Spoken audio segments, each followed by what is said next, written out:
नमस्ते प्रणाम। मैं रेणु सुस्वागतम गीत में आप सबका स्वागत करती हूँ। मैं एक कजरी गीत सुनाने जा रही हूँ। अच्छा लगे तो कमेंट बॉक्स में ज़रूर बताइएगा।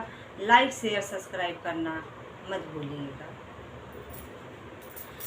तुनक तुनक तुन तुन्ना सुन गणपति जी के अम्मा, तुनक तुनक तुन तुन्ना सुन गणपति जी के अम्मा। सुन गौरा हमार, सुन गौरा हमार, पिसा भंगिया धतूर कछु करा काम धाम। तुनक तुनक तुन तुन्ना सुन गणपति जी के अम्मा, तुनक तुनक तुन तुन्ना सुन गणपति जी के अम्मा।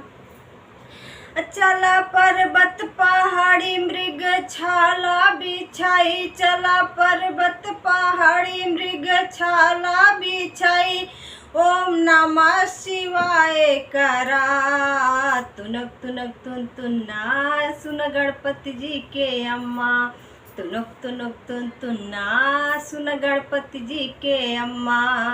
सुना गौरा हमार पिसा भंगिया धतूर, सुना गौरा हमार पिसा भंगिया धतूर कछु करा काम धाम। तुनक तुनक तुन तुन्ना सुन गणपति जी के अम्मा, तुनक तुनक तुन तुन्ना सुन गणपति जी के अम्मा। चला बागा बगैचा फूल तू तोड़ी लावा, चला बागा बगैचा फूल तू तोड़ी लावा, हमरे चरणों में अर्पण करा।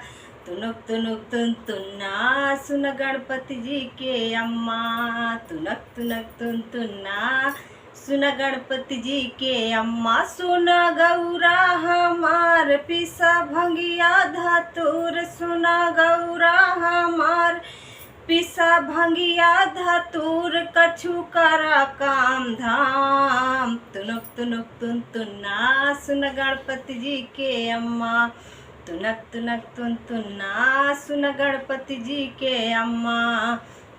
चला ताराई नारा जल तू भरी लावा, चला ताराई नारा जल तू भरी लावा, हमरे चरणों में अर्पण करा। तुनक तुनक तुन तुन्ना सुन गणपति जी के अम्मा, तुनक तुनक तुन तुन्ना सुन गणपति जी के अम्मा। सुना गौरा हमार, सुना गौरा हमार पिसा भंगिया धतूर, पिसा भंगिया धतूर कछु करा काम धाम। तुनक तुनक तुन तुन्ना सुन गणपति जी के अम्मा, तुनक तुनक तुन तुन्ना सुन गणपति जी के अम्मा।